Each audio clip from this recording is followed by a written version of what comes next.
Paz seja convosco. Mais uma vez diante do Senhor, buscando o seu conhecimento, o seu entendimento, a sua graça. Estamos nesse período da Escola Bíblica Dominical, após o nosso intervalo e nosso lanche calórico. Calórico, extremamente calórico. Com uma bananinha lá que eu não vi ninguém comer.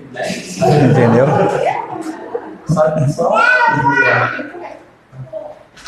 Entendeu? Temos que fazer a semana das frutas para que a gente possa fazer um detox, né? Voltamos para o nosso conceito da graça irresistível. Finalizamos o período dizendo sobre a condição de Deus, criando a luz como uma comparação, uma metáfora, em relação à luz que resplandece dentro dos nossos corações. Deus, na face de Cristo, Ele é uma luz real, uma luz espiritual, que resplandeceu no meu coração e no seu coração. Foi a luz do conhecimento da glória de Deus na face de Cristo que trouxe essa luz a nós. Em outras palavras, Deus faz a glória, Ele faz a verdade, Ele faz a beleza de uma forma que transpareçam a existência dEle, a existência de um Cristo que deve ser visto e experimentado em nosso coração. Então, quando nós vemos o texto de Romanos, a gente vê o apóstolo Paulo dizendo que as pessoas, elas são indesculpáveis diante da manifestação da glória de Deus através da natureza. Então é algo que a gente não para pensar, mas por que Deus fez tantas cores? Por que Ele... Você olha, e se você olhar com muito cuidado, você vai começar a ver, eu estou vendo aqui, sei lá, pelo menos uns 6, 7, 8 tons de verde de uma maneira muito rápida, em que o Senhor Ele traz essa característica exatamente para que nós possamos ver a sua grandeza e a sua majestade. E assim nós possamos ter Cristo de uma forma real em nosso coração. A partir desse momento, o nosso desejo com respeito a Cristo é mudado no interior de uma forma fundamental. Quando você passa pela condição do chamado geral, passa pela condição do chamado específico, aquele chamado eficaz, aquele chamado que não tem volta, e você é convencido no seu coração, você percebe essa beleza da criação que realmente revela a Deus. O nosso coração, ele é mudado de uma forma que não é reversível.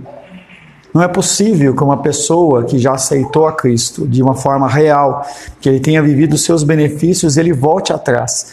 Que é uma das explicações em relação à blasfêmia contra o Espírito Santo. Você conhece a palavra, você já viveu o melhor de Deus, você tem a plena certeza de que aquele é o caminho e você abandona aquele caminho e vai viver outro caminho. Isso aí é a blasfêmia, é uma das explicações para a blasfêmia com o Espírito Santo. A partir desse momento, o nosso desejo com respeito a Cristo ele é mudado fundamentalmente. Isso é, de fato, nós somos uma nova criatura, nós temos um novo nascimento. E aí nós vemos a figura de Lutero, já falei essa ilustração para vocês, em que ele, quando ele se converteu e ele passou pelo batismo, ele falou assim: eu matei o meu velho homem afogado nas águas do batismo. E ele falou assim, mas depois de um tempo eu descobri que ele sabia nadar, porque toda hora ele aparecia, e aí eu tenho que matá-lo todos os dias, e é assim que tem que ser. É um momento de nós aceitamos a Cristo, nós convertemos o nosso coração, mas mesmo assim nós somos atraídos para as coisas do mundo, para as delícias que o mundo nos oferece. Então esse contexto de você ir e voltar, isso é uma frequência dentro do nosso coração. Não necessariamente você ir ao ponto de sair da igreja ou você abandonar a fé, mas nas suas pequenas decisões. Isso, em essência, é o ato divino equivalente ao chamado eficaz, que nós vimos em 1 Coríntios 1, 24. Para os que foram chamados, Cristo agora é poder de Deus e sabedoria de Deus. Aqueles que são chamados têm seus olhos abertos pelo poder soberano e criativo de Deus. Não é pela explicação do pastor, não é pela sua inteligência, não é porque você ficou muito tempo no monte, não é porque você fica lendo, é simplesmente porque é a ação sobrenatural de Deus dentro dos nossos corações. Assim nós temos os nossos olhos abertos em relação às verdades de Cristo. E nós podemos então ver o poder soberano e criativo de Deus.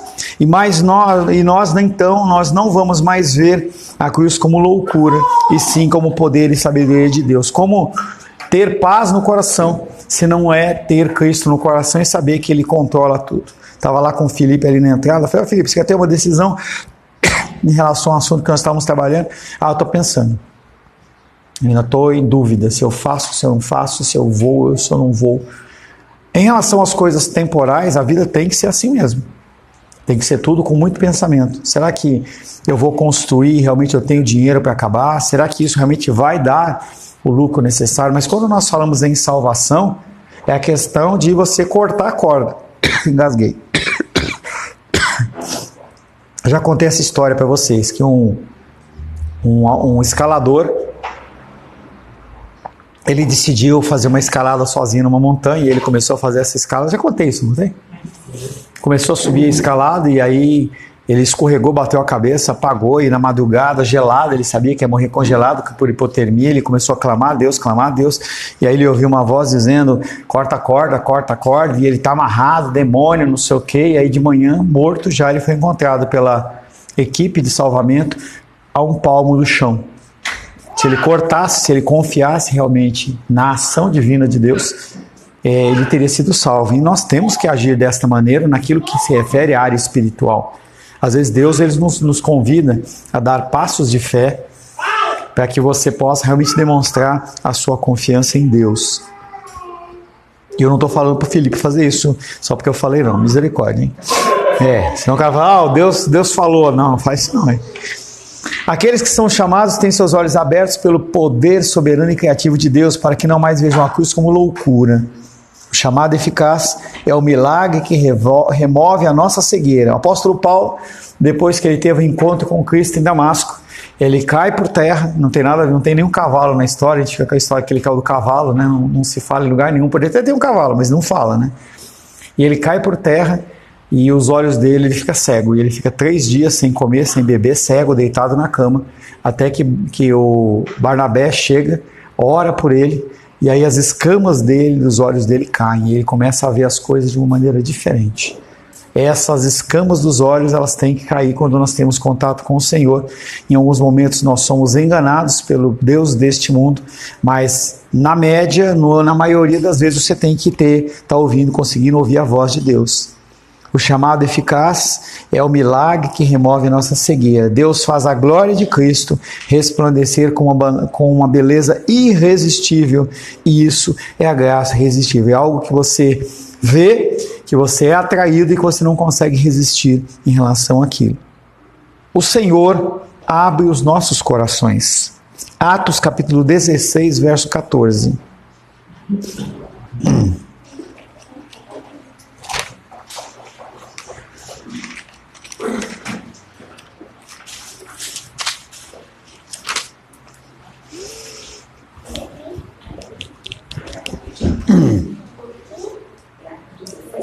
16, 14. Certa mulher chamada Lídia, da cidade de Tiatira, vendedora de púrpura, temente a Deus, nos escutava. O Senhor lhe abriu o coração para entender as coisas que Paulo dizia. Tá, então a gente vê uma mulher que tinha afinidade pelas coisas do Senhor, participava de cultos públicos, mas ainda não havia tido o coração aberto às verdades do Evangelho. E ela ouve Paulo, era uma mulher que tinha, aparentemente, não deveria ter marido, porque ela trabalhava. Mulheres naquela época não trabalhavam, em regra, tá? Então ela era uma vendedora de púrpura, temente a Deus, e ela estava escutando o apóstolo Paulo pregar.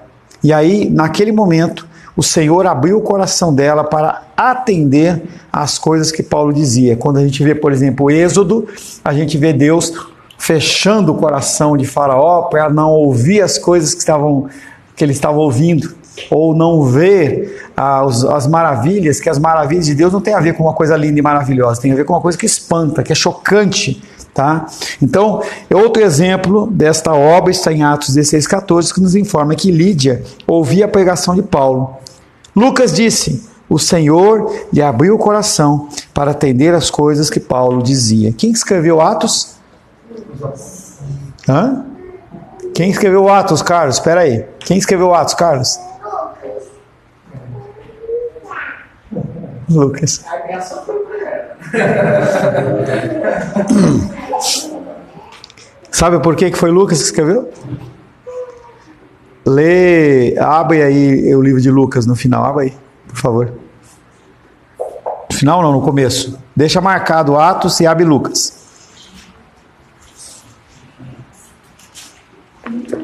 Lucas 1, Carlos. Só o comecinho. Vai lá. 1, 2, 3, vai.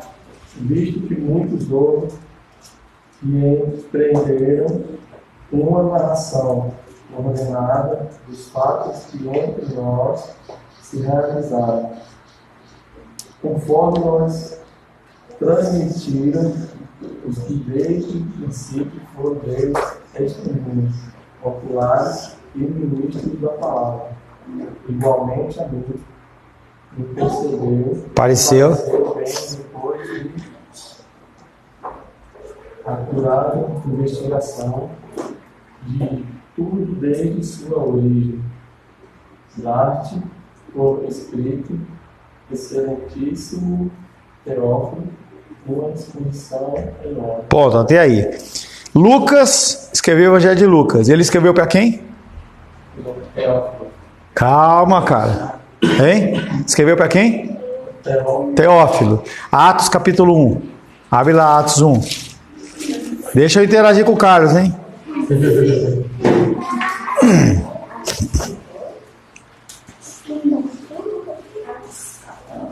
Olha lá, Atos 1.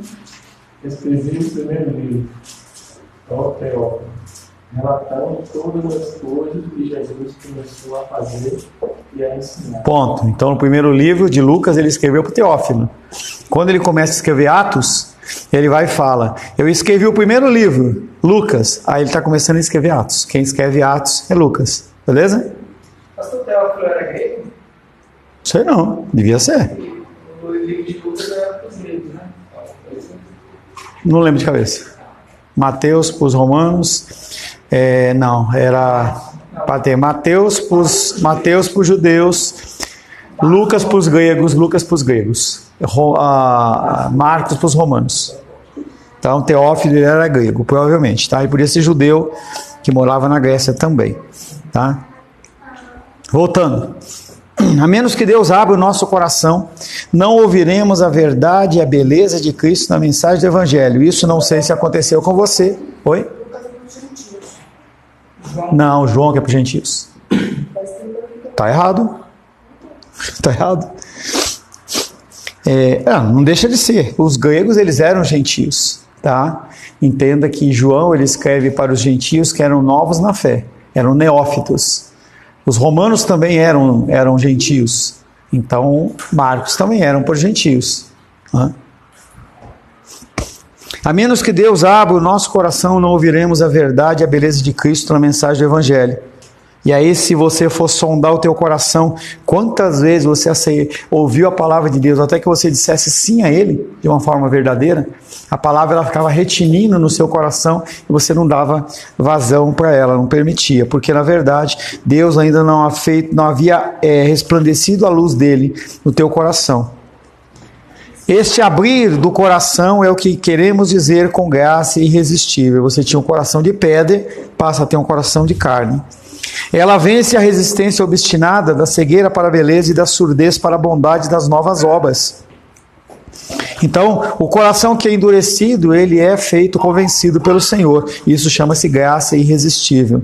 Outra maneira de descrevê-la é o novo nascimento, ou ser uma pessoa ser nascida de novo. O novo nascimento é uma criação milagrosa ou miraculosa de Deus que capacita uma pessoa anteriormente morta a receber a Cristo e assim ser salva. Aquela ilustração que eu sempre dou. Você vai no velório, a pessoa está morta, os entes queridos estão à volta do caixão, ele fica, por que você morreu? Porque não sei o quê, e a gente não vê o morto respondendo, porque ele está morto. Se não houver uma influência exterior, o que vai acontecer é que a pessoa não consegue responder. O novo nascimento é uma criação milagrosa de Deus que capacita uma pessoa anteriormente morta a receber a Cristo e assim ser salva. Nós não produzimos o novo nascimento por meio da nossa fé, porque você não tem fé até ser regenerado, porque você está morto. Então, às vezes as pessoas pensam, e o arbítrio, o livre-arbítrio tem a ver com você imaginar que a tua fé, ela vem antes de você aceitar Cristo. Quando você pensa que a tua fé vem antes, ou seja, eu primeiro preciso acreditar para depois eu aceitar, aí tem o livre-arbítrio. O que a palavra de Deus diz é que você está morto, então Deus primeiro faz um novo nascimento em você, e a partir do seu nascimento, o que é gerado no seu coração é a fé. 1 João capítulo 5, verso 1.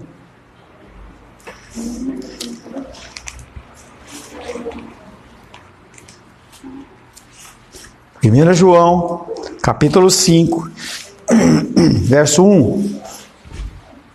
Todo aquele que crê que Jesus é o Cristo é nascido de Deus.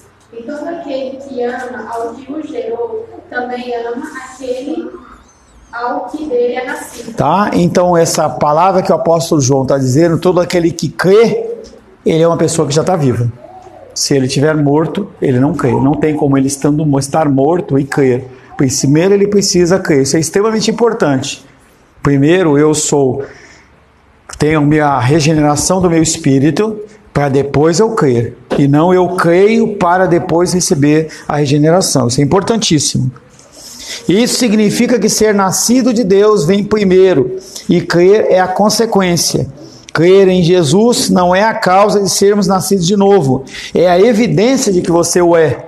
Como é que você sabe que você é uma nova criatura? Quando você realmente crê de todo o teu coração que Jesus Cristo ele é Senhor na sua vida. Um novo nascimento, um ato da criação soberano. Eu não tenho participação, aquilo acontece eu estando morto.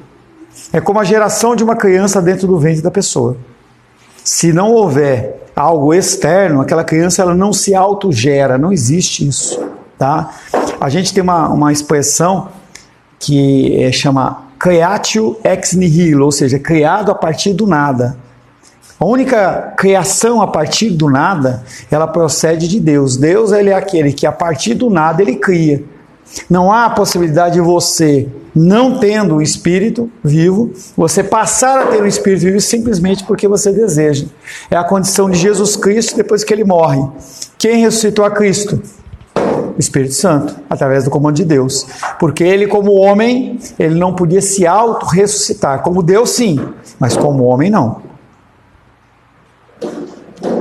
Um novo nascimento, um ato da criação soberana. João, capítulo 1, não epístola, mas João, capítulo 1, versos 12 e 13.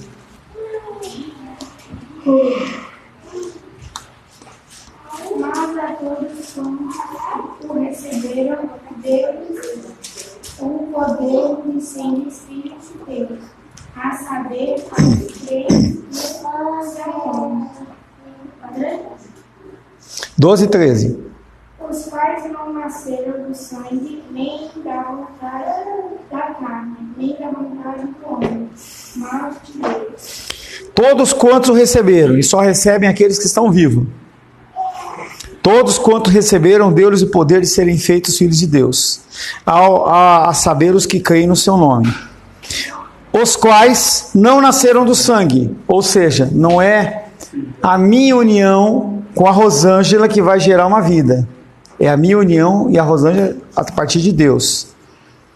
Nem da vontade da carne. Não é porque eu quero que a minha filha seja cristã que ela vai ser cristã. nem da vontade de qualquer ser humano, mas de Deus. É Deus que ele determina e traz isso à vida.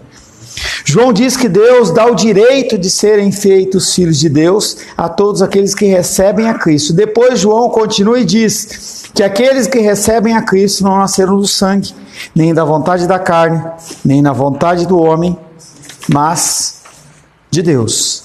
Em outras palavras, é necessário receber a Cristo para se tornar um filho de Deus. Mas o nascimento que introduz uma pessoa na família de Deus não é possível pela vontade do homem. Somente Deus pode realizá-lo. Então nós desejamos que as pessoas elas se convertam. Mas se elas vão se converter ou não, aí não é comigo, não é com Deus. Efésios 2:1.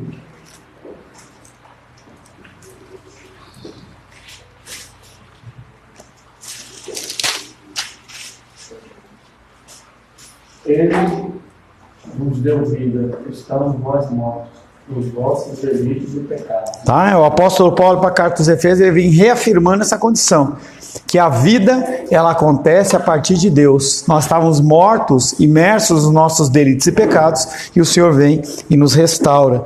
Ele não pode tornar-se a si mesmo novo homem, ou criar nova vida em si mesmo.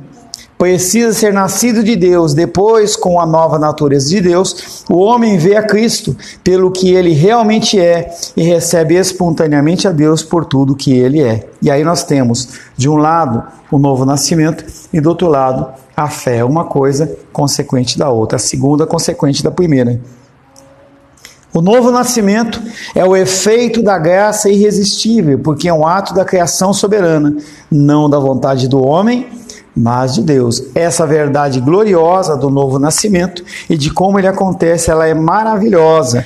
E aí essa maravilha aqui já é diferente da maravilha das pragas do Egito. É maravilhosa no sentido de que ele, mesmo sem a gente merecer, mesmo sem a gente fazer nada, ele nos concede, porque ele sabe que a gente não consegue fazer isso sozinho. Começamos nesse estudo de graça irresistível, dizendo que a maioria dos cristãos sabe intuitivamente que a graça de Deus foi decisiva em produzir nossa conversão. Então, se você é um homem, se você é uma mulher de Deus, se você é um novo convertido, você sabe que essa ação veio dele e não de você. Você sabe aonde está o seu coração, você sabe onde está o desejo das suas vontades, o seu desejo de ser rebelde em relação ao Senhor, os problemas pecaminosos. Eu lembro que, não sei nem se a Edilene está assistindo aí, né? Mas ela, há uns 4, 5 anos atrás, acho que está mais, a gente estava com aquela porta aberta ali, eu falei assim, imagina, né? Se tivesse passando, tá? De novo. Hã? O que de novo? Não posso falar de novo, é isso? Incomoda? Não? Vai, chega na melhor parte. Tá? E aí, não, até, deixa eu falar.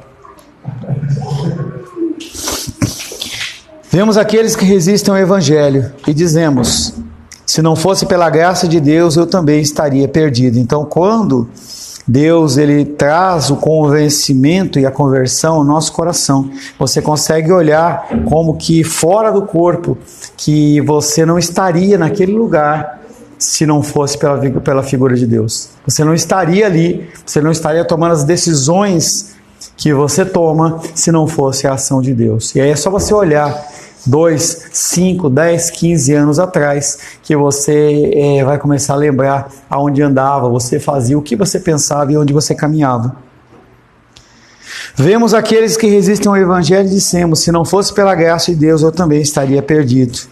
No final desse tema, da graça irresistível, eu espero que esteja mais claro para você, porque isso é verdade. Deus, ele venceu realmente a minha resistência e a sua resistência. Deus, ele nos deu realmente o arrependimento. Deus fez realmente a mim e a você como pessoas nascidas de novo, para que nós pudéssemos olhar para Cristo e dizer sim a Ele. Ele, Deus, resplandeceu realmente em nosso coração com a luz da glória de Cristo. Ele nos chamou realmente da mesma maneira que chamou Lázaro da morte para a vida, das trevas para a luz. Não é surpreendente, então, que todos os cristãos verdadeiros, mesmo antes de aprenderem essas coisas, elas sabem intuitivamente que a graça foi decisiva em trazê-los a Cristo. Nós, como seres humanos, nós temos uma coisa que é dentro do nosso coração, que é o senso do divino. Então todos nós, independente de onde nós estivermos, que religião nós confessarmos, o que quer que seja, nós sabemos que há um ser superior. Alguns chamam de Buda, outros chamam de Maomé, outros chamam de qualquer outra coisa, outros adoram elefantes, adoram a vacas, entendeu? As pessoas, elas sabem que há um ser superior, eles tentam de alguma maneira descobrir que ser superior é esse.